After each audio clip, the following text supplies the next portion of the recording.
It was an embrace 16 years in the making. Courageous Faces Foundation champion Johnny Quinn got to meet Commander Roberta Ivory. She was the dispatcher who took the initial call in 2003 when then 4-year-old Johnny was burned over 95% of his body at an accident in a shed in Memphis where he was playing when a candle tipped over and hay bales inside caught fire. She and the team at Le Bonheur Children's Hospital get to see what they did to make a life and death difference. It's kind of like 911. I always knew where I was on that day. We never had any closure on whatever happened to Mr. Quinn. We did follow his story years, and we prayed for his continual recovery.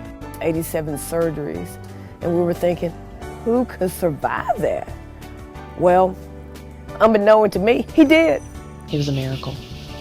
It was a miracle because none of us in that room thought that he would make it that long. It was also a delightful reunion for Sam Shepard, one of the first that day to see Johnny wheeled into the emergency room. We see all kinds of trauma at Le Bonheur, and he was the worst burn patient I've ever seen.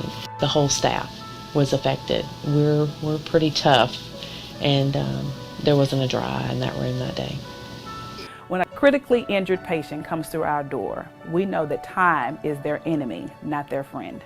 We are a specialty in itself because we have to deal with a child, which is very different from dealing and taking care of adult patients. And the good thing about it is that we had every discipline we needed down there working on him all at once. Later, many EMT members who heard the stories got to meet Johnny too. It's cathartic for sure because I never knew his outcome. I never knew the extent of his injuries. I never knew if it was going to affect his personality, his emotions. He is doing awesome. But getting to that point was only after dealing with some very dark times for him. I went through anorexia because there was just a point where I didn't want to live anymore. I didn't even want to take care of my body.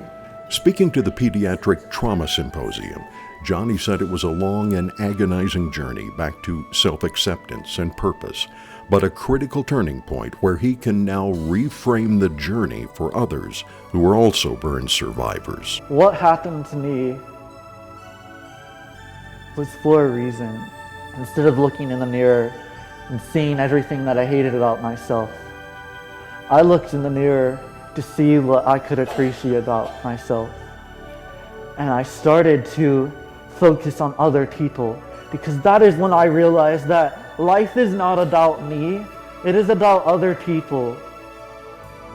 Because if I can inspire and motivate other people, it inspires and motivates me. Le Bonheur is already hoping to have Johnny do just that, speak with some of their other burn patients to encourage them. To have someone who has lived through that trauma, being able to see that there's hope and that there's a light at the end of the tunnel, and to know that their child and their family can still make a difference for so many other people is so important.